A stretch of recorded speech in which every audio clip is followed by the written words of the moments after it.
में अब बिजनेसेस में 3 ऐसी चीज़ें हैं जिसके बगैर कारोबार अब आगे ग्रो नहीं कर सकते। लेकिन फ़र्क जो है वो किसी बिजनेसमैन में और एंटरप्रेन्योर में वो सिर्फ और सिर्फ उसके माइंडसेट का है। ऑर्गेनाइजेशन का मिशन विजन उसे कैसे लीड करता है ग्रोथ की जाने में? तो मैं जो है वो बिजनेस लीडर्स को ये बात सजेस्ट करूँगा कि अपने सीखने का जो अमल है वो हमेशा जारी रखें, क्योंकि लीडर्स आर रीडर्स। मैं ये समझता हूँ कि ऑर्गेनाइजेशन में 4 E's होने चाहिए। तो मैं आपसे ये समझना चाह रहा हूँ कि ट्रेनर और स्पीकर में क्या फ़र्क है? वो लोग एक्चुअली ज़्यादा कामयाब हुए जिनके पास ईव लीडरशिप का कॉन्सेप्ट है। दूसरों का लीडर बनने से पहले ना अपना लीडर बने। तो ऐसी कौन सी 5 गलतियां हैं जो बिजनेसेस करते हैं उनको नहीं करनी चाहिए? शहजाद रोशन गिलानी का सलाम पहुंचे। पाकिस्तान में बहुत सारे लोग बिजनेसेस कर रहे हैं और बहुत सारे ऐसे लोग हैं जो बिजनेस करना चाहते हैं। जो कर रहे होते हैं उनको भी बहुत सारी जगहों के ऊपर स्ट्रेटजीज गाइडलाइंस की ज़रूरत होती है, और जो करना चाह रहे होते हैं उनको तो यकीनी तौर पर पूरी अंडरस्टैंडिंग रिक्वायर्ड होती है कि बिजनेस के लिए, सक्सेसफुल बिजनेस के लिए क्या क्या करें। तो आज मेरे साथ एक बहुत लर्नड शख्सियत मौजूद है, जिब्रान बशीर साहब। ये बाय प्रोफेशनल बिजनेस कंसल्टेंट हैं और इन्होंने पाकिस्तान के बहुत बड़े बड़े जो बिजनेस ग्रुप्स हैं उनके साथ एज अ कंसल्टेंट काम किया है, उनकी ग्रोथ में एक बड़ा इंपॉर्टेंट रोल प्ले किया है। तो आज हम इनसे बात करेंगे बिजनेसेस की ग्रोथ के हवाले से, शुरू करने के हवाले से भी, और जब शुरू कर लिया तो कहाँ स्टक हुए हैं, क्या क्या स्ट्रैटेजीज यूज़ की जा सकती हैं। तो इंशाल्लाह ये पॉडकास्ट आपके लिए बड़ा हेल्पफुल साबित होगा। अस्सलाम वालेकुम जी। वालेकुम सलाम। आपका बहुत शुक्रिया, आपने वक्त दिया। Most welcome, most welcome. अच्छा जी, सबसे पहले इंट्रोडक्शन के साथ ही अलाइन करते हुए पहला जो सवाल आपसे पूछना चाहूँगा वो ये है कि कारोबार शुरू करने के लिए क्या किया जाना चाहिए? सबसे पहले जो स्टेप है वो क्या है? सबसे पहले तो आप ऐसे समझ लें कि किसी विजन का और किसी आइडिया का होना ज़रूरी है। राइट। देखें, कारोबार कोई भी शख्स जो एंटरप्रेन्योरशिप की फील्ड में आना चाह रहा है या कारोबार करना चाह रहा है और वो ये चाहता है कि वो सक्सेसफुल भी हो और लॉन्ग लास्टिंगली उसकी कोई लेगेसी भी डेवलप हो, तो this is the important thing कि वो सबसे पहले अपने आइडिया पे काम करे। उसकी सोच क्या है, वो क्या ऐसी चीज़ जो है वो सोसाइटी में इंट्रोड्यूस करवाने जा रहा है या मार्केट में इंट्रोड्यूस करवाने जा रहा है जिसका गैप एग्जिस्ट करता है। राइट। ठीक है, तो सक्सेसफुल कारोबारी शख्स वो होगा या एंटरप्रेन्योर वो होगा जो मार्केट में कोई गैप ढूंढे और उस गैप को लेकर कोई बिजनेस मॉडल बनाए। तो the first thing is the idea. अच्छा, ये भी बताइएगा कि बुनियादी कोई फ़र्क है कारोबारी बंदे में और एंटरप्रेन्योर में? कोई फ़र्क है या सेम ही चीज़? विजन जैसे हम समझते हैं कि कोई फ़र्क नहीं है, कई लोग ये समझते हैं। Okay. लेकिन ये फ़र्क जो है ना, ये माइंडसेट का फ़र्क है। Okay. फिजिकली हो सकता है दोनों ही दुकान चला रहे हो, राइट। ठीक है ना, फिजिकली हो सकता है दोनों ही कोई कारोबार, कोई ऑफिस रन कर रहे हो, कोई फैक्ट्री रन कर रहे हो, लेकिन फ़र्क जो है वो किसी बिजनेसमैन में और एंटरप्रेन्योर में वो सिर्फ और सिर्फ उसके माइंडसेट का है। ठीक है, और इस माइंडसेट के अंदर 2 चीज़ें शामिल हैं जो एंटरप्रेन्योर में होती हैं, बिजनेसमैन में नहीं होती। ओके, ठीक है। पहली है कि एक शख्स का अगर कोई लॉन्ग टर्म विजन है और वो ये समझता है कि यार अगर आज मेरी 1 दुकान है या 2 दुकानें हैं, लेकिन मैंने अपनी इस 1 दुकान या 2 दुकानों को एक्चुअली बड़ा करके एक ऐसा कारोबार बनाना है जो $billion का टर्नओवर करे, कोई एक ऐसा कारोबार बनाना है जिससे वो सिर्फ खुद भी ना कमा रहा हो, उससे सोसाइटी को भी फ़ायदा पहुंच रहा हो, कोई ऐसा कारोबार बनाना है जिससे एम्प्लॉयमेंट जनरेट हो रही हो। तो अगर किसी का ये माइंडसेट है, ये विजन है, तो इसका मतलब है कि उसकी एक एंटरप्रेन्योरल थिंकिंग है। और जो बिजनेसमैन होता है वो एक टिपिकल जस्ट 2+2 4 करने वाला शख्स होता है। ठीक है। और उसका कोई विजन ब्रॉडर नहीं होता। वो कहता है अच्छा यार बस मेरा एक कारोबार चल जाए, उससे मुझे कोई मंथली इनकम या ईयरली इनकम आ जाए या सिर्फ और सिर्फ मेरी ज़ात का स्टेटस अपग्रेड हो जाए। राइट। ठीक है, तो ऐसे किसी शख्स को हम कहेंगे कि यार ये टिपिकल बिजनेसमैन है। सो ये एक विजन का फ़र्क है और एक थॉट का फ़र्क है, और कोई फ़र्क नहीं है। बाकी फिजिकली दोनों ही काम कर रहे हो। बिल्कुल ठीक है। वो अगर मैं आपकी बात के साथ कनेक्ट करूं तो जैसे फॉर एग्जांपल एक बिजनेसमैन है, वो कहता है कि हमारी और कोई ब्रांच नहीं है, ये अक्सर हमें हमारी कोई दूसरी ब्रांच नहीं है। पाकिस्तान में ढाबों के ऊपर किसी अच्छे टेस्ट वाली जगह के ऊपर फखरिया तौर पर लिखा होता है कि हमारी और कोई ब्रांच नहीं है। जबकि दुनिया में किसी कोने पे अगर किसी बंदे को पता चले कि उसके पास बड़ा नायाब या म्यारी टेस्ट है तो वो 200-600 ब्रांचेस पहले जेन में खोल देगा। ये जेन अच्छा, की बात, जेन में खोल देगा, बाद में वो फिर फिजिकली भी कहीं ना कहीं खोल लेगा। तो इसलिए यहाँ पे ये खैर बड़ा है, जहाँ जिसका कोई थोड़ा चल रहा है वो कहता है भाई बस ठीक है। बिल्कुल ठीक। तो बहुत शुक्रिया, ये अच्छा आपने एंटरप्रेन्योरशिप की डेफिनेशन बताई है, क्योंकि लोग अपने साथ एंटरप्रेन्योर लगाते हैं लेकिन उनके हाँ वो विजन नहीं होता जिस पे आप बात कर रहे हैं। अच्छा, आपने बड़े इंडस्ट्रीज के साथ, इंडस्ट्रियलिस्ट के साथ बराह रास्त काम किया, तो ऐसी कौन सी कोई 4-5 बुनियादी ट्रेड्स हैं या खूबियां हैं जिनकी वजह से वो कामयाब लोग हैं? देखो, इस बड़ा ही खूबसूरत क्वेश्चन है, और जब मैं, क्योंकि आपको थोड़ा सा एक बैकग्राउंड दे दूं, I actually worked around 165 plus organisations जिनके साथ मैंने एज अ कंसल्टेंट काम किया, और ये वो सारी ऑर्गेनाइजेशंस हैं जो बड़े बड़े पाकिस्तान के एक्सपोर्टर्स हैं, वो टेक्सटाइल से ताल्लुक़ हो या आईटी से ताल्लुक़ हो या किसी और मैन्युफैक्चरिंग यूनिट से ताल्लुक़ हो या रिटेल से ताल्लुक़ हो। तो इन ऑर्गेनाइजेशंस में मैंने देखा कि वो लोग एक्चुअली ज़्यादा कामयाब हुए जिनके पास ईव लीडरशिप का कॉन्सेप्ट है। राइट, ठीक है ना, EVE, इसको मैं ईव लीडरशिप कहता हूँ। तो वो लोग जिनके पास एथिक्स है सबसे पहले। अच्छा, एथिक्स इज नंबर 1। हाँ, तो आप ईव में पहला जो ई है ना, दैट्स एक्चुअली द एथिक्स। उसके बाद अगर उनका यानी करेक्टर ठीक है, वो एथिकल है, वो ये समझते हैं कि यार कारोबार जो है ना वो असूलों पर करना है, वो प्रिंसिपल्स पे करना है, और हमारी कुछ वैल्यूज़ हैं जिनको हमने कॉम्प्रोमाइज़ नहीं करना। ओके। तो फिर यही वो लोग होंगे जिनके पास फिर कोई विजन भी होगा। ठीक है। अच्छा, फिर अगर वो ईव में फिर वो वी आ गया, ठीक है ना, EVE में विजन इज दिस कि अच्छा यार आज से 5 साल और 10 साल के बाद हमारा कारोबार कहाँ पहुँचेगा, हम in terms of financial growth कितनी कर रहे होंगे, और इन टर्म्स ऑफ लेगेसी अगले 5 साल या 10 सालों में हम कैसे जाने जाएंगे सोसाइटी में। तो जिनके पास ये विजन होता है वो ग्रो करते हैं। सो एथिक्स, विजन, ये 2 बातें होगी। अच्छा, लेकिन अगर शहजाद ये 2 चीज़ें भी किसी शख्स के पास हों लेकिन तीसरा फिर ई ना हो, EVE में, तो एथिक्स और विजन का फ़ायदा कोई नहीं। अच्छा, वो क्या है? और वो है third E, this is the execution. Okay, आपने अपने एथिक्स को भी एग्जीक्यूट करना और अपने विजन को भी ट्रांसलेट इनटू एक्शन करना है।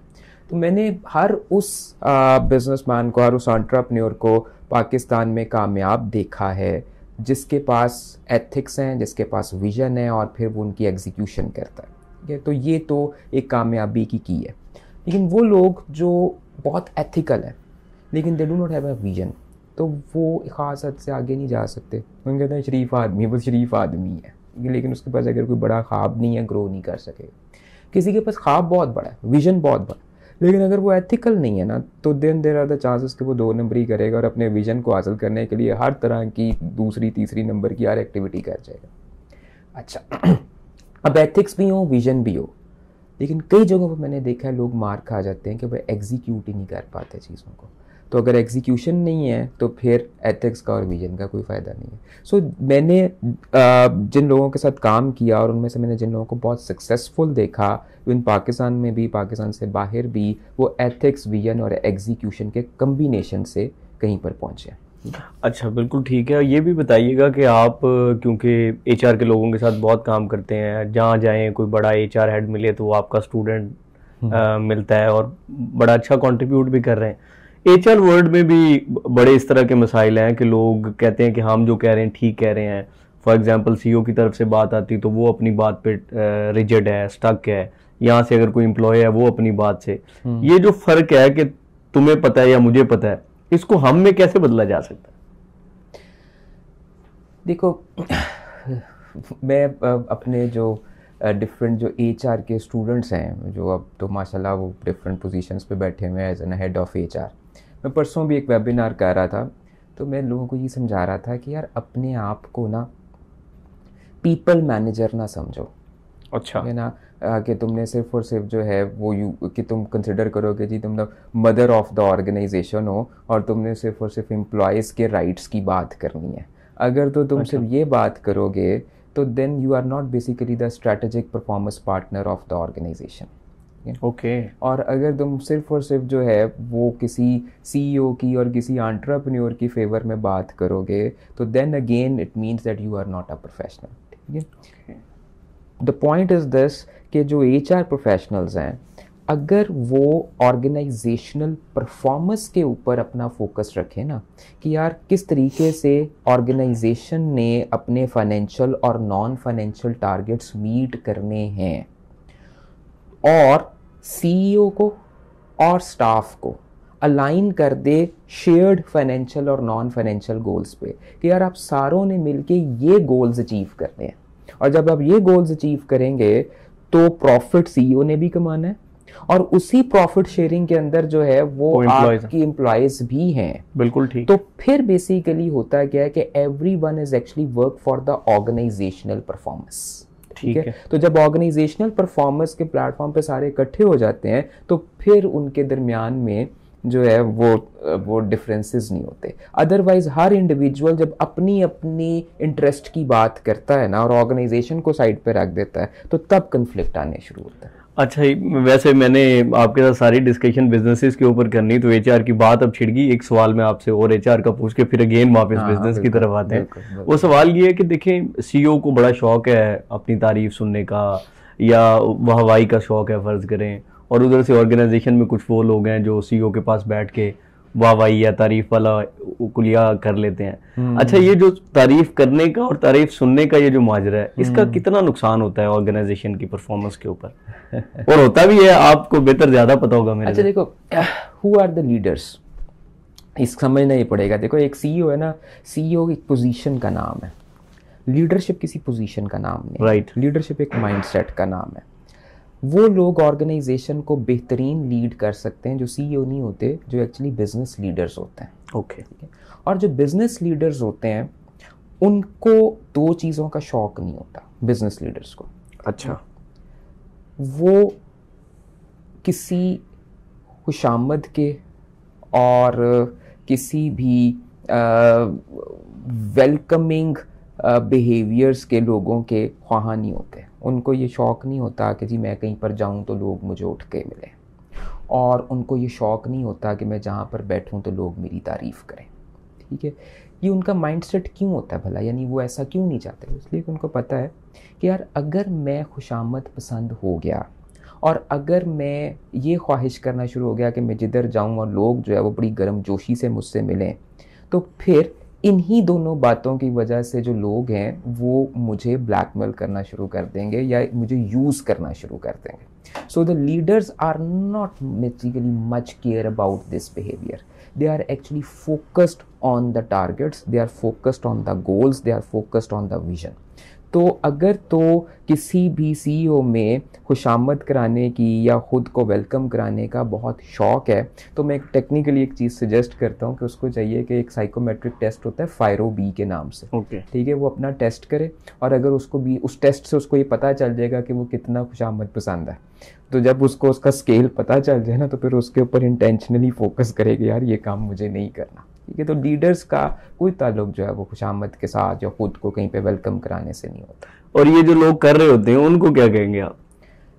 जो तारीफ करने रहे होते हैं इस चक्कर में, उनको कोई अमली अगर आप बात बताना। देखो, पॉइंट इज दिस के वो क्यों कर रहे होते हैं ना, हर चीज़ के पीछे एक वाई होता है। डेफिनेटली वो इसलिए कर रहे होते हैं कि यार इस बेस के ऊपर या जो है वो मेरी कोई तरक्की हो जाएगी, कोई सैलरी इंक्रीमेंट लग जाएगा, या जो है मैं बॉस की नज़रों में रह कर जो है वो बॉस की सख्तियों से बचा रहूँगा।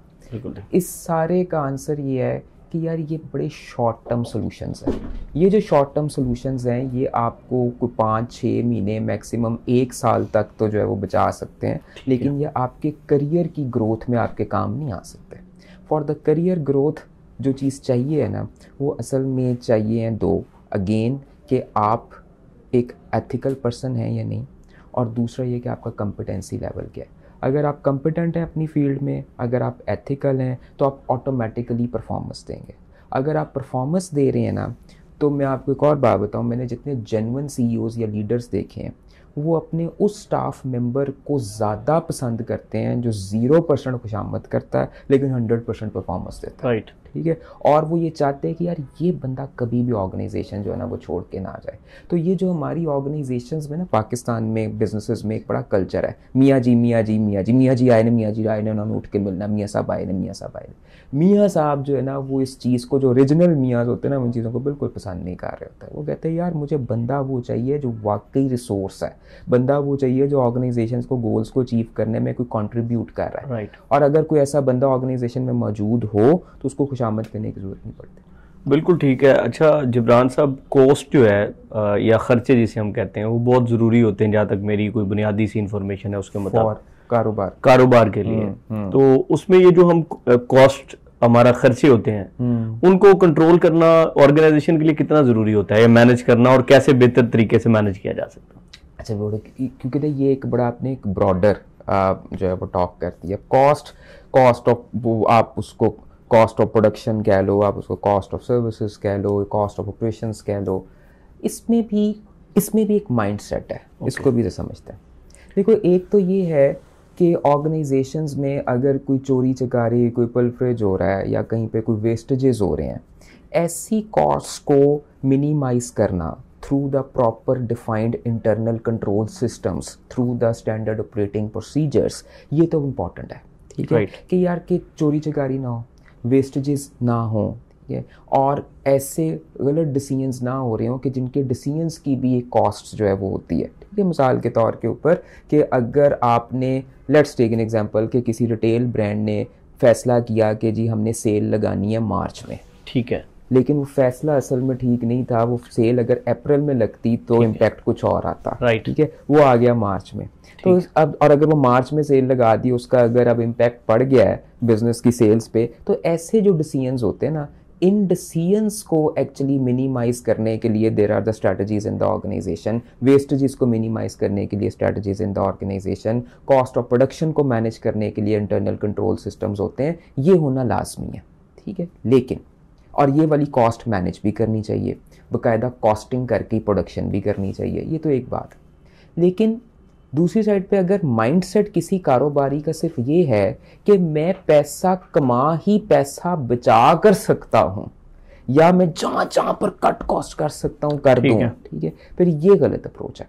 यहाँ पर मैं अक्सर अपने जो क्लाइंट्स हैं उनको ये कहता हूँ कि यार जो आपकी टाइम, एनर्जी और रिसोर्सेस पैसा बचाने पे खर्च होती है ना, और वो भी कहाँ बचाना है यार, इतना पैसा एम्प्लॉय ओल्ड एज बेनिफिट्स में पैसे ना देकर बचा लो, ये सोशल सिक्योरिटी मार के बचा लो, ये मिनिमम वेज रेट को नॉन कंप्लायंस करके बचा लो, ठीक है, कोई भी इलीगल एक्टिविटी करके कहीं से टैक्सों के अंदर हेरा फेरी करके पैसे बचा लो। तो जो इतना जो बेसिकली जो आपने अपना टाइम है वो इन चीज़ों पे लगाना है। इससे ज़्यादा टाइम अगर आप अपना इनोवेशन के ऊपर, और अगर इस टाइम अपना किसी क्रिएटिविटी के ऊपर या सेलों के ऊपर लगा लोगे ना, तो that will be more good. तो फोकस जो है वो पैसा कमाने पे रखना चाहिए, बचाने पे नहीं रखना चाहिए। This is the approach. बिल्कुल ठीक है। अच्छा सर, टेक्नोलॉजी बहुत इंपॉर्टेंट होती है ग्रोथ के लिए, और लोगों ने, बहुत सारी दुनिया ने टेक्नोलॉजी की तरफ बड़ी तेजी से सफर किया। कारोबार के लिए टेक्नोलॉजी के ऊपर अमल करना कितना जरूरी है? आज हम जिस डेट में बैठे हैं, जिस ईयर में बैठे हैं, 2025, this is the year of the end the onward, these are the years of digitalisation. ठीक है, और डिजिटलाइजेशन जो है वो पाकिस्तान में अभी तक ना सिर्फ डिजिटल मार्केटिंग तक ही समझी जाती है, लेकिन इसको ज़रा हमें ज़रा समझना पड़ेगा कि we have already entered in the 4th industrial revolution, और आगे चल के 5th इंडस्ट्रियल रेवोल्यूशन भी आ रहा है। तो ये जो 4th इंडस्ट्रियल रेवोल्यूशन है ना, इसमें अब बिजनेसेस में 3 ऐसी चीज़ें हैं जिसके बगैर कारोबार अब आगे ग्रो नहीं कर सकते। ओके, उनमें से पहली चीज़ है डाटा, जिसको हम डाटा लीडरशिप भी कहते हैं। ठीक है, बिल्कुल ठीक, या जिसको फिर हम कह लें बिजनेस इंटेलिजेंस। दूसरी चीज़ है उसी के साथ कनेक्टेड आर्टिफिशियल इंटेलिजेंस, क्योंकि अगर डाटा ठीक नहीं है तो फिर आर्टिफिशियल इंटेलिजेंस जो है वो एग्जीक्यूट नहीं हो सकती, क्योंकि एआई खड़ी ही डाटा के ऊपर है। और अगर किसी ऑर्गेनाइजेशन में डाटा ठीक अवेलेबल है और उस डाटा की बुनियाद के ऊपर जो है फिर आर्टिफिशियल इंटेलिजेंस जो है वो यूज़ हो रही है, इसका मतलब है कि अब डिसीजन मेकिंग बहुत ठीक हो रही है। लेकिन वो जो डाटा है और वो जो आर्टिफिशियल इंटेलिजेंस के जो एप्स हैं, अगर वो सिक्योर्ड नहीं है थ्रू द साइबर सिक्योरिटी, तो तब भी प्रॉब्लम है। बिल्कुल ठीक। सो जो ऑर्गेनाइजेशंस हैं आज के दौर की वो 3 लेयर्स ऑफ डिजिटलाइजेशन के ऊपर चलती हैं। One is the data leadership, the second is artificial intelligence and third is the cyber security. Right. ये तीनों चीज़ें अब आज के हर कारोबार में, हर बिजनेस में होना ज़रूरी है। और अगर हम दूर ना जाएं, अगर हम यूएई चले जाएं तो वहाँ पर अब ये तीनों बातें कॉमन हो चुकी हुई हैं कारोबार में। हम बॉर्डर पार से चाइना चले जाएं तो China is now a leading country in the AI, उसमें हर बिजनेस के अंदर है ही एआई। तो यही चीज़ें अब पाकिस्तान के अंदर भी बिजनेसेस में रिक्वायर्ड है। लेकिन हम क्योंकि टेक्नोलॉजी में बहुत लेगर्ड कंट्री हैं कि जब सारा कुछ दुनिया में होकर पुराना हो जाता है तब हमें कहीं पर आकर समझ आनी शुरू होती है। लेकिन मैं इस पॉडकास्ट के थ्रू जो डिफरेंट बिजनेस ऑनर्स हैं या जो ऑर्गेनाइजेशनल लीडर्स हैं, उनको ये मैसेज देना चाहूँगा कि अपनी ऑर्गेनाइजेशंस को जितनी जल्द से जल्द आप डिजिटलाइजेशन की तरफ मोड़ देते हैं, अपनी ऑर्गेनाइजेशन में डिजिटल स्ट्रैटेजी को इंट्रोड्यूस करवाते हैं और रोल आउट करते हैं आर्टिफिशियल इंटेलिजेंस को और टोटलिटी में डिजिटलाइजेशन को, उतना ही सक्सेस जो है वो आप पा सकेंगे। अच्छा, आपने अपनी कंसल्टेंसी के दौरान जब बहुत सारे बड़े ग्रुप्स के साथ काम किया तो स्टडी के दौरान आपको बहुत सारी ऐसी गलतियां मिलती हैं जो कि ना की जाएं तो नुकसान से बच सकता है बंदा या फेलियर से बच सकता है। तो ऐसी कौन सी 5 गलतियां जो बिजनेसेस करते हैं उनको नहीं करनी चाहिए जिससे वो बच सकते हैं? देखो, इसमें भी ना बिजनेसेस के लाइफ साइकिल्स में समझते हैं। कुछ हैं स्टार्टअप्स, कुछ हैं मीडियम साइज, कुछ हैं लार्ज ऑर्गेनाइजेशंस। हर जगह के ऊपर गलतियों की नौयत भी मुख्तलिफ है। बिल्कुल ठीक है, ठीक है, बिल्कुल ठीक है। ये तो डेफिनेटली ये बड़ा समझने वाली बात है। अब इसमें मैं ऐसे कर लो कि जो मीडियम साइज्ड ऑर्गेनाइजेशंस हैं या लार्ज साइज ऑर्गेनाइजेशंस हैं in terms of the turnovers, ठीक है, मैं टर्नओवर्स की बात कर रहा हूँ कि 1 बिलियन 2 बिलियन की कंपनी टर्नओवर की साल की जो उसकी सेल है वो है, तो वो एक मीडियम साइज ऑर्गेनाइजेशन है। कोई 5 बिलियन या 10 बिलियन प्लस की ऑर्गेनाइजेशन है पाकिस्तान में तो हम उसको एक लार्ज ऑर्गेनाइजेशन कह देते हैं। यूजुअली तो अब 100 बिलियन तक की ऑर्गेनाइजेशंस प्लस भी पाकिस्तान में मौजूद हैं, उनमें से कई मेरे क्लाइंट्स भी हैं। जो गलती होती है ना इन मीडियम और लार्ज ऑर्गेनाइजेशंस में, वो है over reliant on the bank loans.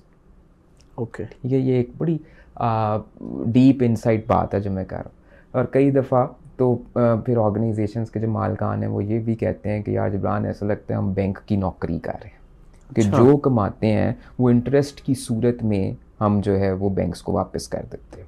और जो पिछले लास्ट 2 इयर्स में जो कुछ हुआ और जब इंटरेस्ट रेट ही 21-22% पर चले गए तो वो बैंक्स तो वो ऑर्गेनाइजेशंस जहाँ जिनकी लोन की रेशो बहुत ज़्यादा थी as compare to equity in the business, वो बहुत बुरे तरीके से पिटे, ठीक है।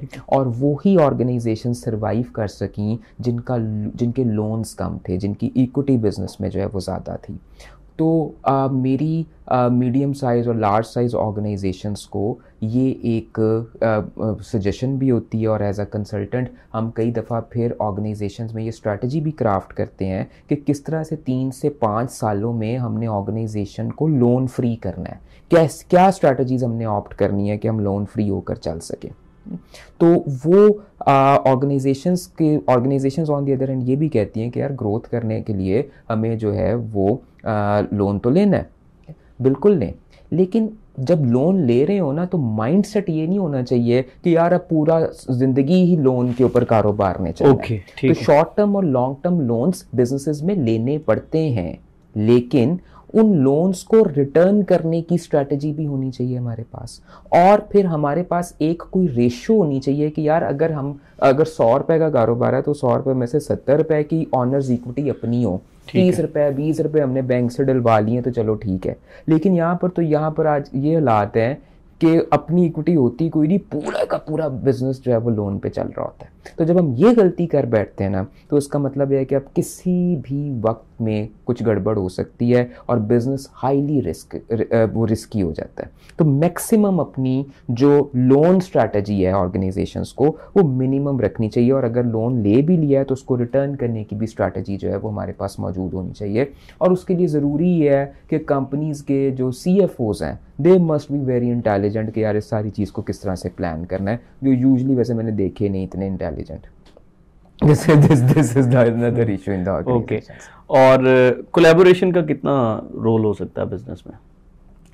अच्छा मैं एक जरा कोलैबोरेशंस पे जरा आने से पहले आपके पिछले सवाल ही का एक आंसर कर दूं, फिर मैं इस पे कोलैबोरेशन पे आ रहा हूँ। अब जो वो गलतियां जो स्टार्टअप्स कर जाते हैं या जो यंग एंटरप्रेन्योर्स करते हैं, वो दो तीन है। वो एक ये है कि some people actually play business का मतलब क्या है कि आज एक कारोबार करके देख लिया, नहीं चला चलो दूसरा कर लो, दूसरा नहीं तो तीसरा कर लो। In business there is a need of consistency. तो वो जब तक आप कंसिस्टेंट नहीं होते, कारोबार नहीं ऊपर जाता, number one. Number second thing is this कि जो दूसरी बड़ी गलती जो आजकल का यूथ कर रहा है, जो जेन ज़ी कर रही है, वो है कि वो स्टार्टअप्स जो हैं, और स्टार्टअप्स को क्यों बनाना है कि यार अच्छा फिर हमें इसकी बेस के ऊपर कोई वेंचर कैपिटलिस्ट मिल जाएगा, वो हमारा आइडिया ले लेगा, फिर वो हमारे अंदर इन्वेस्टमेंट कर देगा। और हम आजकल कारोबार को इस तरह से देख रहे हैं सारे जेन ज़ी कि यार मेरे कारोबार की, मेरे आइडिया की वैल्यूएशन कितनी लगी, जुगाड़ लग जाए, हाँ वैल्यूएशन लग जाए।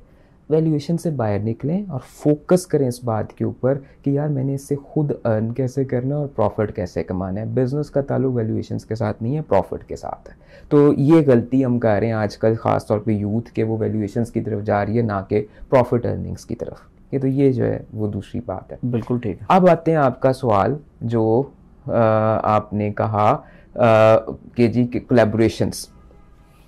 यार मैंने ना पिछले दिनों में इंटरनेशनली ट्रैवल किया, चीज़ों को देखा, तो मैं ये बता दूं कि ये जो ईयर 2025 है एंड ऑनवर्ड्स, अगले 2-3 साल, तो कम से कम ना these are the years of collaborations, alliances.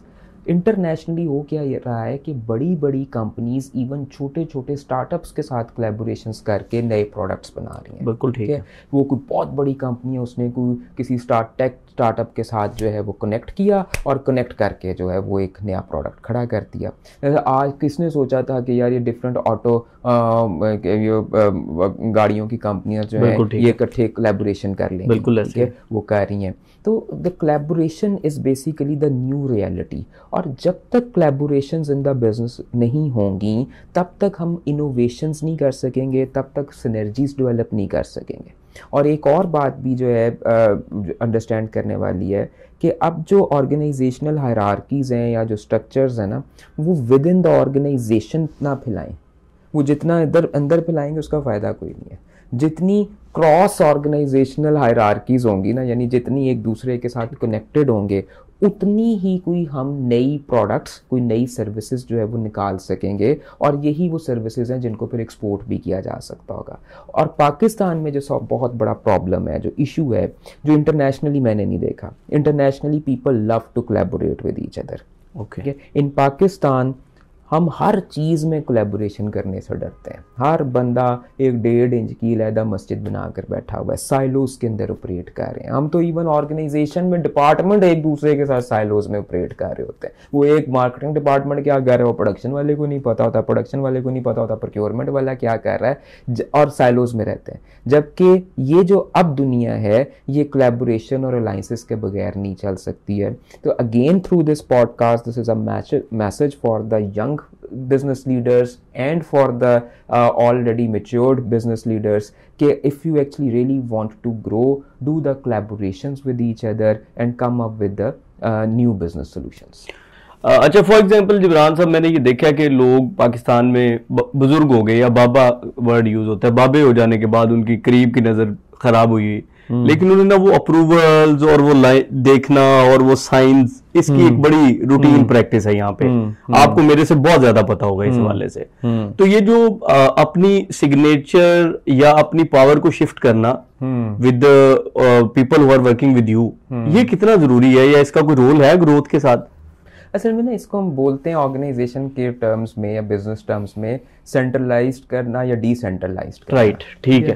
Centralised का मतलब ये होता है कि यार ऑर्गेनाइजेशंस में हर चीज़ की जो अप्रूवल है वो सीईओ से होकर ही जाएगी, ओके, ठीक है, या हेड ऑफ डिपार्टमेंट से होकर ही जाएगी। डिसेंट्रलाइज्ड ये है कि ऑर्गेनाइजेशंस जो हैं वो एक बजट डिफाइन कर देती हैं और उसके बाद एक डिसीजन मैट्रिक्स अथॉरिटी बना देते हैं। ओके, ठीक है, और उसके अंदर ये चीज़ डिफाइन कर दी जाती है कि फॉर एग्जांपल कि जी 10 लाख से के ऊपर से ऊपर की अगर कोई ट्रांजैक्शन हो रही है, कोई चीज़ हो रही है, तो वो फॉर एग्जांपल सीईओ के पास जानी है। 5 लाख से 10 लाख तक की होनी है तो वो नीचे जनरल मैनेजर उसको कर देगा, और अगर उससे कम किया है तो वो कोई हेड ऑफ डिपार्टमेंट जो है या कोई सुपरवाइज़र भी उसको जो है वो प्रूव कर देगा।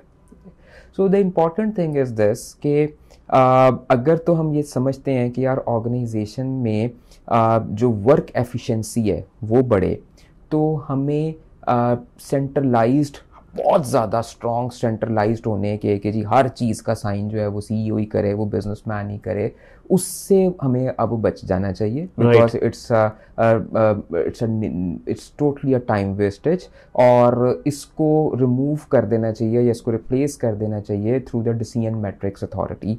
और ये एक ऐसा मैट्रिक्स होता है जिसमें डिफाइन हुआ होता है हर एक बंदे का रोल और एक बजट, और वो उस बजट के तहत जो है अप्रूवल दे देता है। और मेरे अपने डिफरेंट जितने भी मेरे क्लाइंट्स हैं वहाँ पर हमने ये डिसीजन मैट्रिक्स जो है वो बनाए हुए हैं, और वहाँ पर ये एक डिसेंट्रलाइज का कॉन्सेप्ट है। यस, यहाँ पर एक चीज़ ऐड कर दूँ कि कारोबार को अपना एक इंटरनल ऑडिट डिपार्टमेंट जो है वो ज़रूर इस्टेब्लिश करना चाहिए, डेवलप्ड एसओपीज़ होने चाहिए, standard operating procedures, internal control systems, कि वो डिसेंट्रलाइजेशन के बावजूद भी किसी किस्म की कोई भी मिसहैप और कोई 2 नंबरी जो है वो ना हो सके। अच्छा जिब्रान साहब, मैं सवाल करने लगा हूँ लेकिन मुझे ये फील आ रही है कि ये शायद कोई पेपर का सवाल ना हो जाए, जैसे पेपर में नहीं कहते कि मुआवजा करके या यूं करके लिखते हैं, लेकिन मैं चाह रहा हूँ मैं आपके तजर्बे से कुछ इसी तरह का सवाल पूछूं कि फॉर एग्जांपल आपने जैसे बताया मिशन विजन के ऊपर आपने ऑलरेडी बात की, ऑर्गेनाइजेशन का मिशन विजन उसे कैसे लीड करता है ग्रोथ की जानिब, और अगर आप किसी ऑर्गेनाइजेशन की एग्जाम्पल के साथ ये बता पाएं तो ये ज़्यादा आसान होगा समझने के लिए।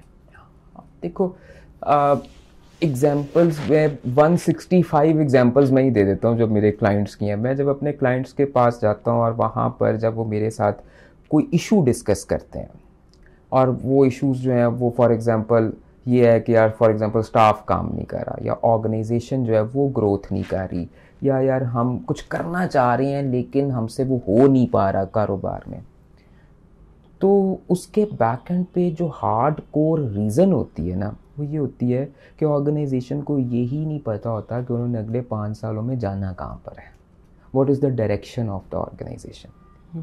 अभी recently one of my clients it's related to the poultry,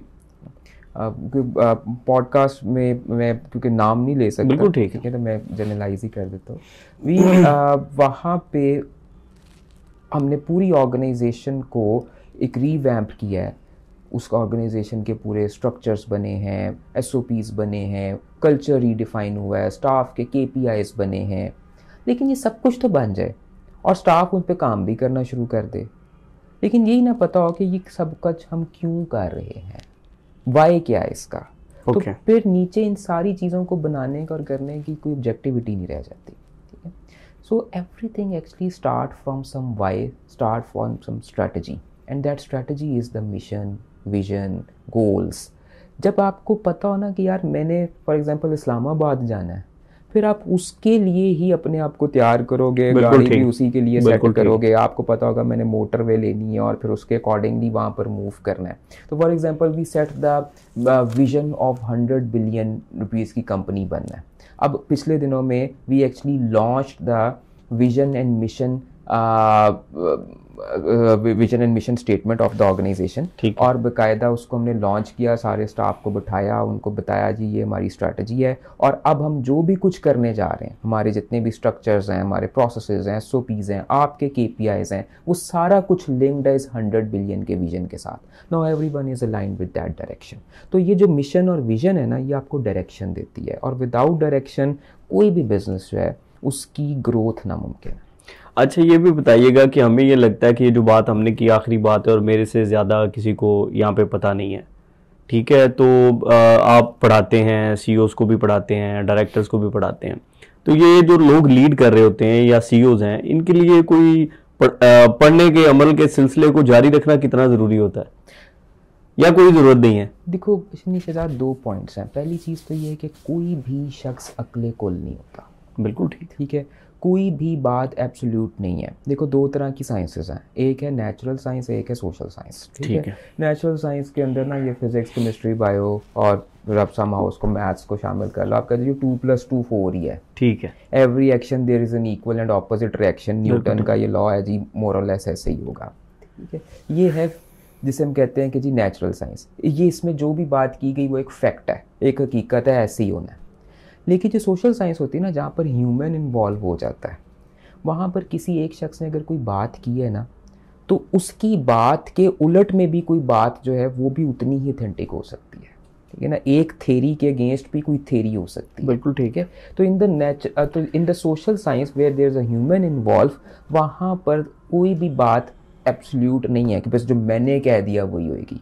आपका पॉइंट ऑफ व्यू भी ठीक हो सकता है, किसी दूसरे का पॉइंट ऑफ व्यू भी ठीक हो सकता है। ठीक है, एक बोहर था, एक साइंटिस्ट, उसने बड़ी अच्छी बात की थी कि हर हकीकत के मुतजाद में भी कोई हकीकत जो है वो हो सकती है और वो भी ठीक हो सकती है। ठीक है, बिल्कुल ठीक। एक तो चीज़ ये होगी। दूसरा पॉइंट ये है कि अब कोई अक्ले कुल नहीं है, कोई 100% बात जो है वो ठीक नहीं कर रहा, कोई दूसरा भी ठीक कर सकता है। इस चीज़ की भी मैच्योरिटी कब आती है? जब इंसान पढ़ता है, जब इंसान कॉन्टीन्यूसली लर्न करता है। ठीक है, तो मैं जो है वो बिजनेस लीडर्स को ये बात सजेस्ट करूँगा कि अपने सीखने का जो अमल है वो हमेशा जारी रखें, क्योंकि लीडर्स आर रीडर्स। ठीक है, और बल्कि आपके पॉडकास्ट के थ्रू मैं अभी मैंने रिसेंटली 2024 में एक बड़ी एक मज़ेदार बुक पढ़ी है, डेविड नोवेक की। It's book is how leaders learn. ठीक है, कि लीडर्स किस तरह से सीखते हैं, वो अपने पास्ट से कैसे सीखते हैं, वो अपने आसपास के एनवायरनमेंट से कैसे सीखते हैं, और फिर वो बहुत से ऐसे कामों में अपने आप को इन्वॉल्व करके कैसे सीखते हैं जो उन्होंने पहले कभी किया ही नहीं। बिल्कुल ठीक है, तो लीडर्स जो है ना, उनको हर वक्त कुछ ना कुछ सीखना है, कुछ ना कुछ नया पढ़ना है, रीड करना है। अच्छा, अब इसके पीछे ऐसा क्यों है कि क्यों ये काम करना है? क्योंकि जितना कोई भी कारोबारी शख्स, कोई भी बिजनेसमैन, कोई भी लीडर पढ़ता है ना, उतना ही उसको नए आइडियाज़ आते हैं। ठीक है, वो जब पढ़ता है वो वो उस नई स्टडी को या उस बुक को एक्चुअली फिर रिलेट करता है अपने कारोबार के साथ, और फिर उसका आइडिया होता है, यार अच्छा मैं इस चीज़ को अपने कारोबार में कैसे कनेक्ट कर सकता हूँ। बिल्कुल ठीक। और फिर जिस वक्त वो कनेक्ट करता है, उसको नया आइडिया आता है, फिर उसको जाकर अपनी ऑर्गेनाइजेशन में इम्प्लीमेंट करता है, तो उससे क्या होता है कि ऑर्गेनाइजेशन जो है वो ग्रोथ करती है। So for the growth of the organisation it is important कि एक लीडर अपनी ग्रोथ करता रहे। जितने उसका आइडियाज उसको आएंगे उतने ही वो ट्रांसलेट अपने कारोबार में कर सकेगा। तो लीडर्स जो हैं उनको हर वक्त पढ़ते रहना चाहिए। बिल्कुल ठीक है। पढ़ने से बात हो रही है तो अपनी कोई 5 टॉप फेवरेट किताबें भी बता दें। हाँ, जिन्होंने आपकी जिंदगी में बड़ा कंट्रीब्यूट किया हो। पहली किताब मैंने पढ़ी सन 2000 में, और उसने मेरी ज़िंदगी को वैसे ही टर्न अराउंड कर दिया। और वो मैं कहता हूँ यार वो तो वैसे ही पढ़ छोड़ो ना, और उसके ऊपर अमल कर छोड़ो। अच्छा, वो तो हाईली रिकमेंडेड है ना। वो तो है 7 habits of highly effective people, Stephen Covey की। वो तो हमें पढ़ लेनी चाहिए और उसको ज़िंदगी में अमल कर लेना चाहिए उसके ऊपर। एक दूसरी साइमन साइनेक की बुक है स्टार्ट विद वाई। कि यार ज़िंदगी में जो भी काम करना है उसका आपके पास सबसे पहले वाई होना चाहिए कि मैं ये काम क्यों करने जा रहा हूँ, और फिर जो भी काम करो वो आपका कोई ऐसा बिगर पर्पस हो जो सिर्फ और सिर्फ आपकी अपनी ज़ात तक मुहित ना हो, बल्कि उससे कोई फ़ायदा आपके आसपास की सोसाइटी को जो पहुँच रहा हो। तो ये बुक जो है इसको लाजमी पढ़ें। Third book which is a very very near to me, वो भी मैंने अपनी यूनिवर्सिटी के डेज में पढ़ी थी, वो थी डॉक्टर काजू अनामोरी की द पैशन ऑफ सक्सेस। और ये जापान ने कैसे तरक्की की, जापान कैसे आगे बढ़ा, ये उस बुक के अंदर ये सारा कुछ मेंशन्ड है, और उसको हम अपनी ज़िंदगियों के ऊपर भी जो है वो अप्लाई कर सकते हैं। तो ये जो टॉप 3 बुक्स है ना, इन पे तो जो है वो ये तो लाजमी है। और ये जो भी मैंने रिसेंटली भी जिस बुक का नाम लिया है हाउ लीडर्स लर्न, ये लाजमी डेविड नोवेक की, इसको जो है वो लाजमी जो है वो स्टडी करें। तो ये वो बुक्स हैं जिनको तो लाजमी पढ़ना चाहिए। बिल्कुल ठीक है। और फॉर एग्जांपल कोई बंदा ग्रो करना चाहता है, आइडियल बनना चाहता है, या अपने गोल्स को पहुंचना चाहता है, बिजनेसमैन है, तो वो कौन सी ऐसी पर्सनैलिटी है जिसको पढ़े, जिससे बहुत कुछ सीख के वो आगे बढ़ सकता है? बिजनेस पर्सनालिटीज में कोई ऐसी पर्सनालिटी जो कि एज अ आइडियल जिसे समझा जा सकता? यार एक बंदा है जो मेरा तो मोर देन आइडियल है। ओके। और मैं जब भी कंसल्टेंसी कर रहा होता हूँ क्लाइंट्स की, तो मैं ये सोच रहा था कि अच्छा यार, अगर ये बंदा, यानी वो बंदा जिसकी मैं भी बात करने लगा, अगर वो इस बिज़नेस में होता तो वो यहाँ पर क्या फ़ैसला लेता, वो क्या करता। ठीक है, वो है जैक वेल्च। बिल्कुल ठीक। जैक वेल्च जो है, ही वाज बेसिकली वो जनरल इलेक्ट्रिक का 20 साल सीईओ रहा है। ओके। From 1981 to 2001। और 20 साल के अरसे में उसने जनरल इलेक्ट्रिक को कोई 4000% की ग्रोथ दी थी।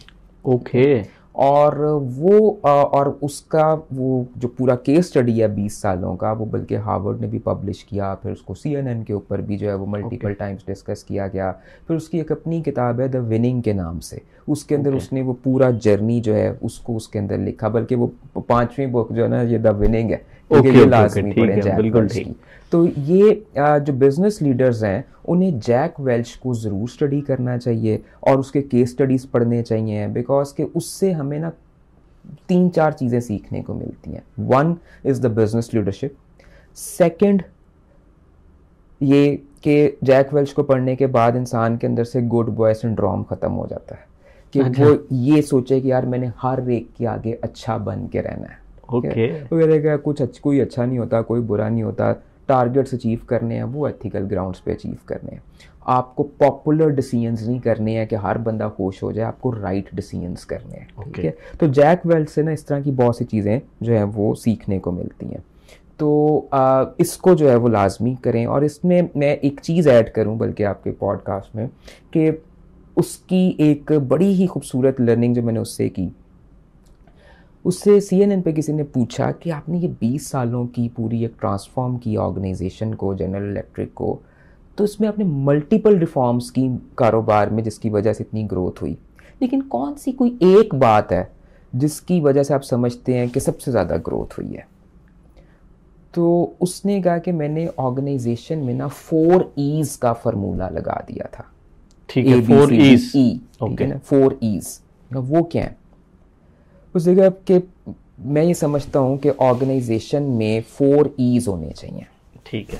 और वो 4 E's ऑर्गेनाइजेशन के स्टाफ में होने चाहिए। ओके। या टीम में होने चाहिए, from top to bottom, CEO से लेके नीचे तक। जल्दी बता दे, लोग इजी इजी इजी इजी ना समझ ले और चिल होके बैठ जाए। बिल्कुल ठीक है। सो द 4 E's में से जो पहला E है वो है एनर्जी। ओके। और एनर्जी से मुराद ये है कि यार एक आदमी के अपने कोई गोल्स हों, कोई टारगेट्स हों, कोई KPIs हों, और वो इनको अचीव करने के लिए एनर्जेटिक हो। दूसरा ये है एनर्जाइजर, कि उसकी एनर्जी दूसरे लोगों में ट्रांसफ़र हो। एक होता है ना कि आप सुबह पहुंचते कहीं पे, अपने ऑफिस पहुंचे, अब आप खुद ही सोचते हैं बासियाँ आपको आ रही हैं, तो अब आपने कहना ना यार पता नहीं क्या बात है, आज कुछ काम करने को दिल नहीं कर रहा, तो वो जो आपकी नहूसत है ना, फॉर एग्जांपल, वो 10 और में ट्रांसफर हो जाएगी। लेकिन अगर आप एनर्जेटिक हैं तो आपकी एनर्जी अगले 10 लोगों में ट्रांसफर हो जाएगी। So the Jack Welch said कि यार एक आदमी ऐसा होना चाहिए जिसमें खुद भी एनर्जी हो और वो एनर्जी को ट्रांसफर करना भी जानता हो, वो यानी एनर्जाइजर भी हो। 2 E's हो गए। द थर्ड E इज कि उसके पास एक एज हो, एक ऐसी खासियत हो जो आम लोगों में नहीं होती। या वो एज क्या है कि वो राइट डिसीजन करे, ना कि पॉपुलर डिसीजन। बिल्कुल ठीक। ठीक है, हर एक को वो खुश नहीं करेगा, वो मेरिट पे डिसीजन करे। और चौथा E है दैट्स द एग्जीक्यूशन, कि यार जो फैसला कर लिया ना उसको एग्जीक्यूट भी करते हैं। अब यही ना सोचते रहें कि अच्छा यार इसको देखेंगे, अच्छा भी सोचते हैं, भी देखते हैं। ये बात समझ लीजिए जनरली भी कि कारोबार में ग्रोथ के लिए ये इम्पॉर्टेंट है कि ऑन टाइम डिसीजन किए जाएं और उन डिसीजंस को फिर एग्जीक्यूट कर दिया जाए। अच्छा जिब्रान साहब, वो 2 दफ़ा एग्जीक्यूशन का वर्ड आ गया दरमियान में, तो मैं ये सवाल बड़ी देर से पूछना चाह रहा हूँ, लेकिन आपने ये एग्जीक्यूशन क्या कि मेरे लिए आसानी कर दी कि मुझे भी याद रह गया। उसमें देखिए फॉर एग्जांपल नौजवान एग्जीक्यूटर नहीं है या डूअर नहीं है, तो क्या करें वो ऐसा कि उनके अंदर ये दोनों चीज़ें पैदा हो जाएं, डूअर हो जाएं या एग्जीक्यूटर हो जाएं, क्या करें? दूसरों का लीडर बनने से पहले ना अपना लीडर बने। राइट, ठीक है, there is a concept of the personal leadership. Right, you can not lead others, you cannot lead the business, you cannot lead the society or the country until or unless you are the leader of your own self। ठीक है, जब तक आप अपने leader खुद नहीं, आपने किसी को क्या लीड करना है। तो ये जो अपना लीडर होना या पर्सनल लीडरशिप होना, ये कॉन्सेप्ट ये है कि यार सबसे पहले तो अपनी सेल्फ अवेयरनेस करो, आपकी स्ट्रेंथ, आपकी वीकनेसेस क्या हैं, आपकी अपनी पर्सनैलिटी क्या है, आपके इंटरेस्ट्स क्या हैं, उनको आइडेंटिफाई करके ना उसके अकॉर्डिंगली ही अपनी लाइफ के मिशन और अपनी लाइफ का विजन और अपनी लाइफ के गोल्स बनाओ। क्योंकि यार हमारा ना कौन से काम करने को दिल नहीं करता, हम क्यों सुस्त होते हैं, हम क्यों चीज़ों को एग्जीक्यूट नहीं करते। हम इसलिए नहीं करते कि हम वो काम हमें करने को कहे जा रहे होते हैं या हम वो काम करने की ख्वाहिश कर रहे होते हैं, ख्वाहिश नहीं बल्कि यानी कि मजबूरी होती है, जिसका ताल्लुक आपकी पर्सनैलिटी के साथ होता ही नहीं, जिसका ताल्लुक आपके इंटरेस्ट के साथ होता ही नहीं। तो अगर तो आप किसी ऐसे काम में हैं जिसका ताल्लुक आपकी पर्सनैलिटी के साथ नहीं है, जिसका ताल्लुक आपकी स्ट्रेंथ्स के साथ नहीं है, जिसका ताल्लुक आपके इंटरेस्ट के साथ नहीं है, तो आप फिर चीज़ों को एग्जीक्यूट नहीं करेंगे, आप प्रोक्रेस्टिनेशन की तरफ जाएंगे, आप डिले टैक्टिक्स की तरफ जाएंगे। ठीक है, लेकिन अगर आपने सबसे पहले अपनी पर्सनैलिटी का एक वो एनालिसिस किया हुआ है और फिर उसी पर्सनैलिटी के साथ कनेक्ट करके आप अपना प्रोफेशन जोड़ते हो, तो ऑटोमेटिकली क्या होगा कि आपका जो प्रोफेशन है ना वो आपका पैशन बन जाएगा और वही पैशन फिर आपसे आपकी परफॉर्मेंस दिलवा देगा। तो ये 4 पीस की ना आपस में कनेक्टिविटी है, personality, profession, passion and then performance. तो जो लोग बेसिकली इन चारों चीजों को आपस में कनेक्ट कर पाते हैं ना, they are basically they are personal leaders.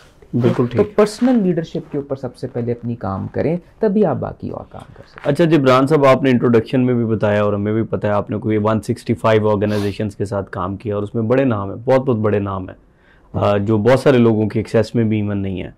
तो मैं असल में इस सवाल में ये जानना चाह रहा हूँ, what is the story of Jibran Bashir. आज जिब्रान बशीर शायद कंसल्टेंसी के कोई 50 लाख से 1 करोड़ के दरमियान चार्ज करते हो, माइट भी, या जितने भी, मुझे नहीं अंदाजा। तो शुरू ये कहाँ से हुआ, कितने पैसों से हुआ? मुझे किसी ने पिछले दिनों में कहा यार जिब्रान साहब आप बहुत महंगे हैं। अच्छा। तो मैंने कहा नहीं यार मैं कीमती हूँ। ओके। तो ये महंगे होने का सफर जो है ना जी, कहाँ से शुरू हुआ ये लाजमी बताएं ना, उसके बाद एक और भी जरा सवाल है, वो कनेक्ट हो जाएंगी चीजें। अच्छा मुझे नहीं पता था कि पॉडकास्ट यहाँ से यहाँ निकल जाएगा, लेकिन मुख्तलिफ जगहों पर मैंने इसके ऊपर डिस्कस भी किया हुआ। इट्स अ 20 years जर्नी है और इट्स अ ग्रेजुअल फिनोमेना। यहाँ मेरे कई स्टूडेंट्स या मेरे कई जो जूनियर्स हैं वो मुझसे कई दफ़ा कहते हैं जिब्रान साहब आप जहाँ पर पहुँच गए ना, अब हमें आप यहाँ से आगे लेकर चलें। ठीक है, क्योंकि अब हम वो मेहनत क्यों करें जो आपने कर ली है, बस यहाँ से आगे लेकर चले। But the factor is this कि ऐसा नहीं होता।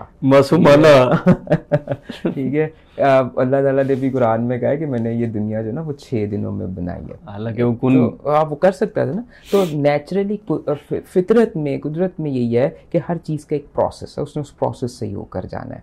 तो अल्हम्दुलिल्लाह अगर मैं आज बिज़नेस कंसल्टेंसी में या कॉर्पोरेट ट्रेनिंग्स में या लीडरशिप कोचिंग में यहाँ पे पहुँचा हूँ, तो उसके पीछे शहजाद असल में ना 3 चीज़ें कारगर है। ठीक है, पैसे भी बताने आपने। अच्छा, पहले पैसे कितने थे? हाँ, पहली चीज़ जो कारगर ना वो पता है क्या है, लव फॉर नॉलेज, कि आपको अपनी फील्ड से मोहब्बत कितनी है और आप उससे रोज़ाना उस फील्ड से रिलेटेड नया सीखते क्या है। ओके ठीक है ना, और जितना आप रोज़ाना कुछ नया सीखते हैं उसी को फिर आप अपनी एक्सपीरियंस में रोज़ जो है वो इस्तेमाल कर सकते हैं। तो अपना नॉलेज बढ़ाएं। Number 2 thing is this which is basically the consistency. अगर एक दिन एक काम किया फिर वो छोड़ दिया, फिर दूसरा किया, फिर वो छोड़ दिया, फिर कोई तीसरा किया, तो उसका फ़ायदा कोई नहीं है। तो number 1 is knowledge, the second is the consistency and the third thing is basically your vision, कि यार आपने पहुंचना कहाँ पर है, आपकी अपनी गोल सेटिंग। मैं एवरी ईयर अपने गोल सेट करता हूँ, उन गोल्स के अकॉर्डिंगली ही खुद को एक्चुअली उसके ऊपर अलाइन करता हूँ और तब चलता हूँ। उसमें फाइनेंशियल गोल्स भी बनाता हूँ, नॉन फाइनेंशियल गोल्स भी बनाता हूँ। तो ये 3 चीज़ें जो आपको कहीं पर लेकर जाती हैं। अच्छा, अब जो आपका सवाल था कि अब शुरू कहाँ से किया था, तो मैं बेसिकली ना in 2007-2008 I was the youngest head of HR in the one of the Pakistani organisation, और अच्छा अर्न करता था। I was earning the 6 digit salary, और काफ़ी यंग था उस वक्त, क्योंकि बचपन से तो शायद मैं शुरू हुआ हूँ एज अ सेल्फ मेड। मतलब उतनी यंग एज में उस टाइम में लाख रुपया मिलने के बाद तो मेरा ख्याल है कहानी खत्म हो जाने वाला है। उस अमाउंट वो कोई वो उस वक्त में ना वो कोई 1,20,000 बनती थी। Okay okay. तो वो जब अगर वो मिलती हो और वो साथ जो है ना बंदे के थल्ले 4 पहिए भी आ जाए, गाड़ी भी मिल जाए, तो वो, और ये कोई ऐसा नहीं था, ये किसी अब्बा जी की दी हुई कोई नहीं थी, ये कहीं पर कोई पीछे से कोई सौखा मामलात नहीं थे।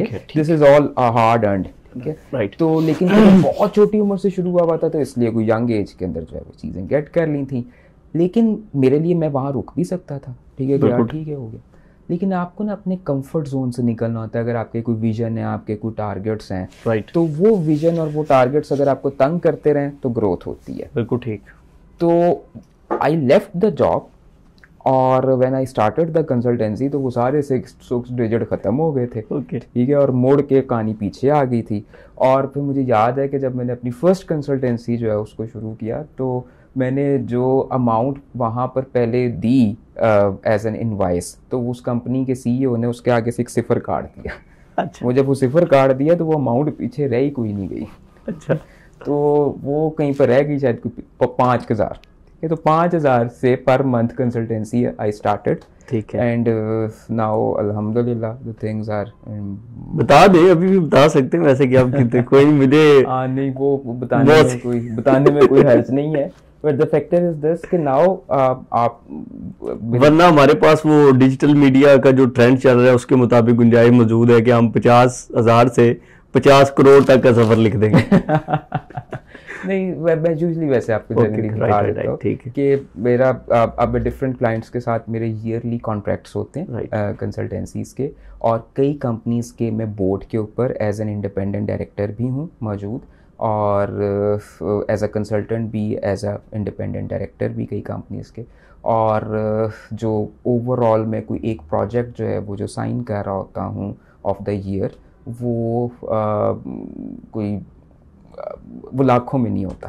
तो फिर मैंने सोचा कि आप वाकई सही बताने लगे। नहीं, वो लाखों में नहीं होता, ठीक है ना, वो एक ओवरऑल उसमें अच्छी सिफरें होती है, उसमें अच्छी सिफरें होती है। चले, तो इन 165 लोगों में से वैसे ये पूछना पता नहीं कैसा होगा, लेकिन मैं पूछना चाह रहा हूँ कि उन 165 कंपनीज, उन 165 बिजनेस लीडर्स में से कोई ऐसे 2-3 बिजनेस लीडर्स जिन्होंने आपको इंस्पायर किया हो? हाँ, एक तो वही जिनके पॉडकास्ट से पहले जिनका जिक्र हो रहा था, ठीक है, तो बड़े बहुत ज़्यादा I lot of respect for him and very near to me, very dear to me, and he is actually as my elder brother. और मैं मज़ेदार आपको एक बात बताऊँ कि जब उनकी कॉल आती है मुझे, तो मैं खड़े होकर वो कॉल सुनता हूँ इन द रिस्पेक्ट। ओके। मैं उनसे मोहब्बत भी उतनी है और जो है वो रिस्पेक्ट भी उतनी है। And his name is mister SM Tanveer साहब। He is one of the directors of the Deen group of companies and the chairman of Deen industries, और जो है he is also patron in chief of UBG, और आजकल जो है वो FPCCI को भी लीड कर रहे हैं। तो वो उनके साथ ना मेरी एक बॉन्डिंग है। अच्छा, उस बॉन्डिंग के पीछे जो सबसे बड़ी रीजनिंग है ना, वो ये है कि ही is a very ethical person. उनकी टोटल ओवरऑल फैमिली दीन ग्रुप की बड़ी एथिकल है, और बड़ी जो है उनकी वैल्यूज़ उनकी फैमिली की बहुत स्ट्रॉन्ग है। और फिर दूसरा ये है जो SM तनवीर साहब की जो एक बहुत बड़ी खासियत है, he is a very keen learner. हर वक्त कुछ ना कुछ नया सीखना जो है वो उनकी ख्वाहिश होती है। और नंबर 3 जो मुझे उनके साथ जो काम करने का बहुत मज़ा आता है वो ये है कि वो फिर कहते हैं कि आज फॉर एग्ज़ाम्पल अगर मैं उनके साथ बैठा हूँ तो कहते हैं यार जिब्रान, हमने आपस में डिस्कस कर लिया, चीज़ें हो गई, नाउ गो करें, जो करना चाहते हैं करें। तो वो फिर उनको पता है कि उन्होंने प्रोफेशनल को एक रूम देना है, और प्रोफेशनल फिर एक खुल के अपना जो है वो काम करता है और रिजल्ट्स प्रोड्यूस करता है। तो एक उनके साथ काम करने का बड़ा मज़ा आया मुझे।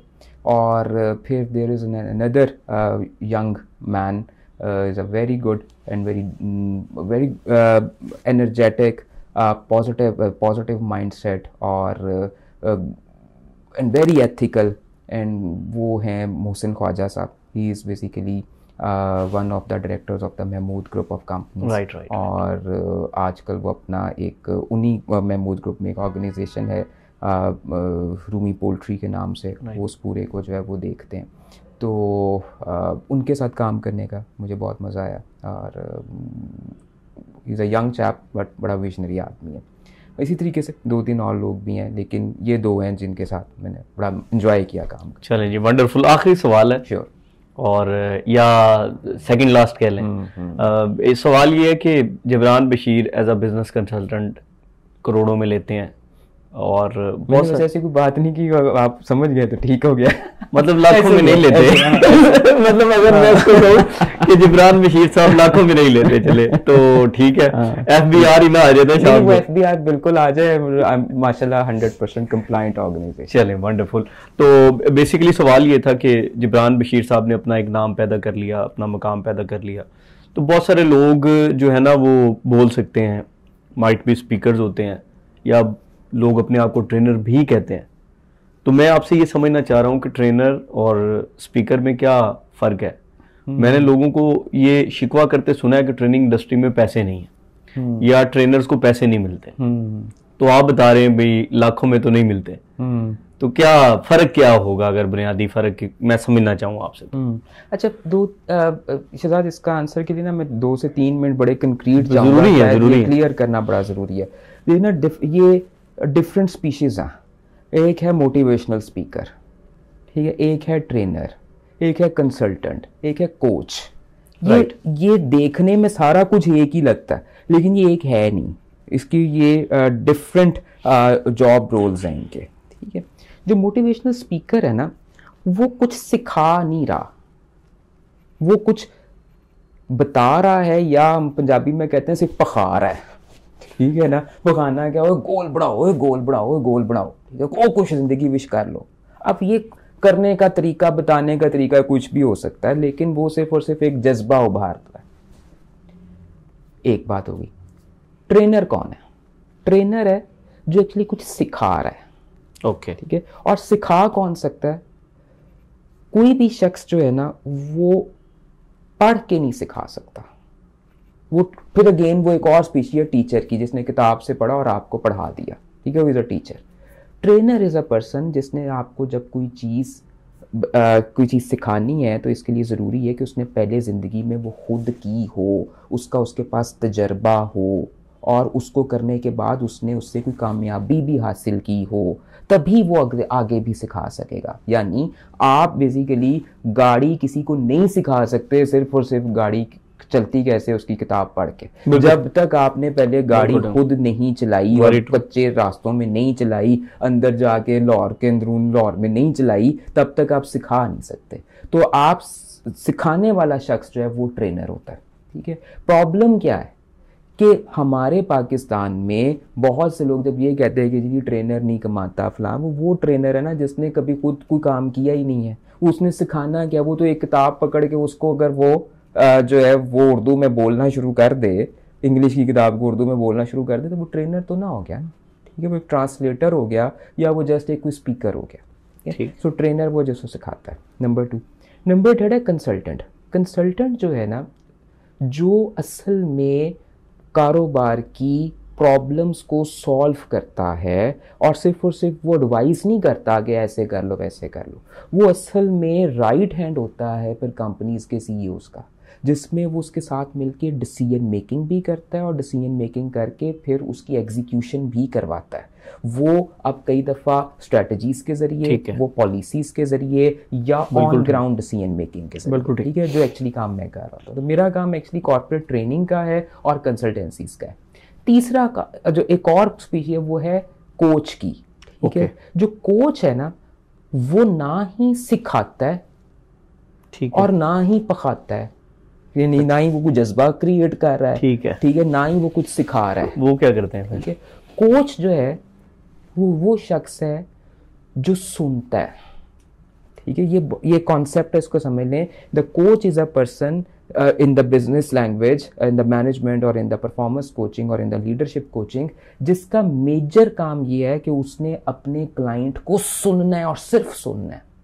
क्योंकि जितना आप अगले को सुनते जाते हो ना, फॉर एग्जांपल कि आपका कोई क्लाइंट, उसको कोई परेशानी है, उसके कारोबार में कोई परेशानी है, उसकी जाती जिंदगी में आधा तो हल हो जाएगा सुनने से। तो जब वो आपको अपना मसला सुना रहा होता है ना, और आप बड़ा डीपली अगले बंदे को एज अ कोच सुन रहे होते हो, तो वो जितना आपको सुना रहा होता है ना, तो उसके जो सुनाते हुए ही उसके दिमाग की जो गुंजलें होती हैं वो खुद ही सुलझनी शुरू हो जाती हैं।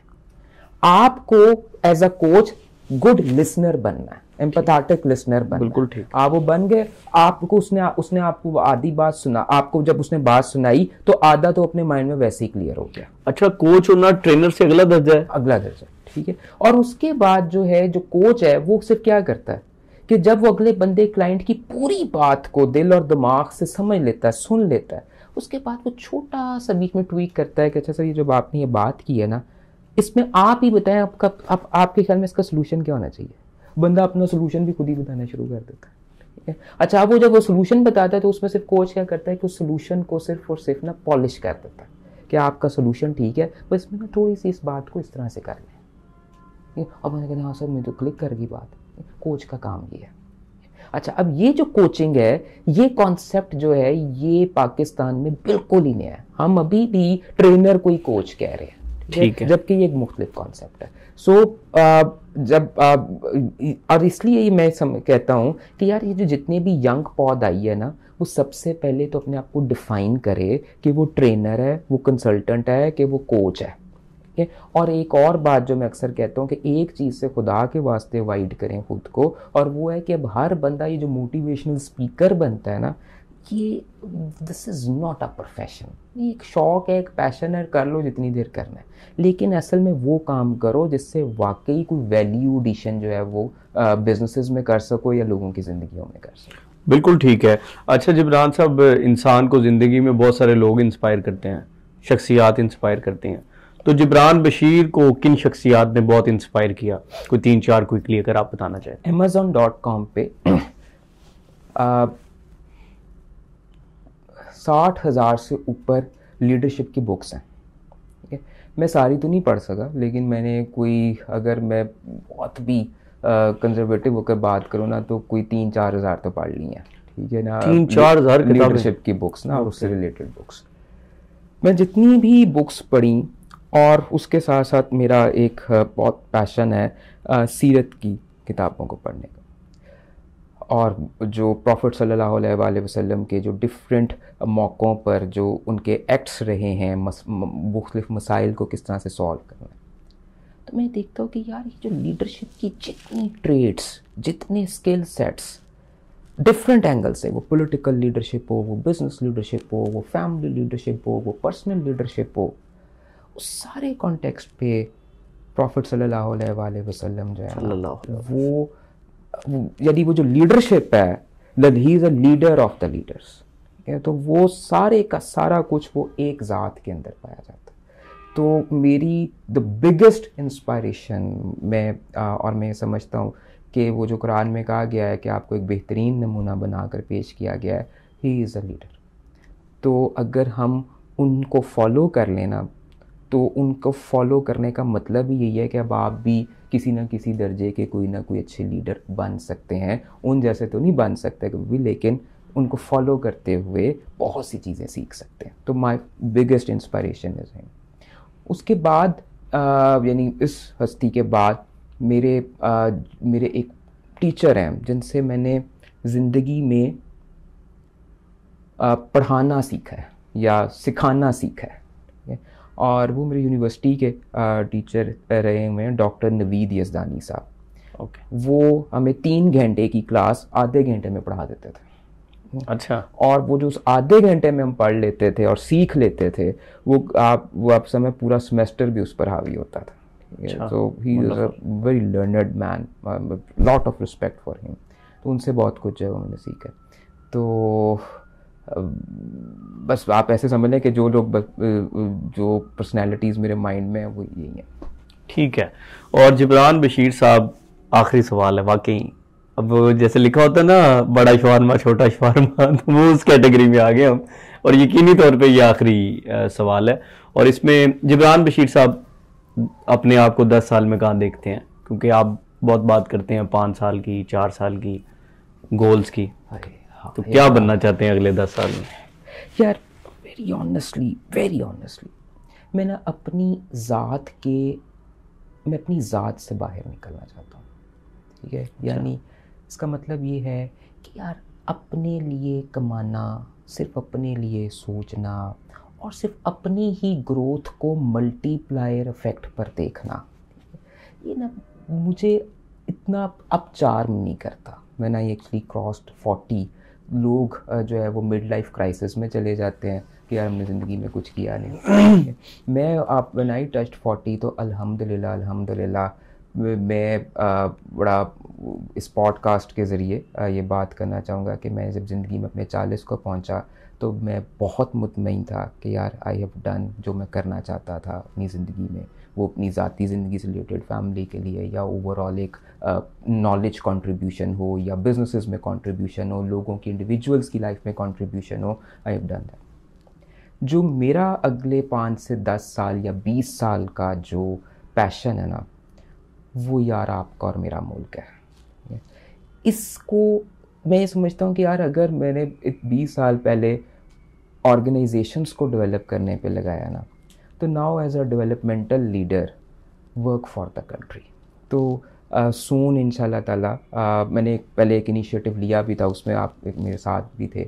मैं उसी इनिशिएटिव को पूरा एक रिन्यू करके 2025 में इंशाल्लाह ताला जल्द ही आप लोगों को जब नज़र आएगा कि यार 2047 में ना फाइनली पाकिस्तान को कहाँ पहुँचाना है, तो उसके ऊपर इंशाल्लाह ताला जो है वो काम करेंगे और उसमें आप भी इंशाल्लाह मेरे साथ होंगे। इंशाल्लाह जी, हम हर अच्छी चीज़ में और आपके अच्छे विजन में आपके साथ हैं। आपका बहुत शुक्रिया, आपने कीमती वक्त दिया और तकरीबन सारी बातें हो गई हैं, और इन सारी बातों पर अमल करने से आपके रुके हुए बिजनेसेस चलने का भी चांस मौजूद है और अपने आप को अंडरस्टैंड करके बेहतर करने का भी चांस मौजूद है। अपना बहुत सारा ख्याल रखें। दी थर्ड व्यू देखते रहें। शहजाद गिलानी को इजाज़त दें। अल्लाह हाफ़िज़।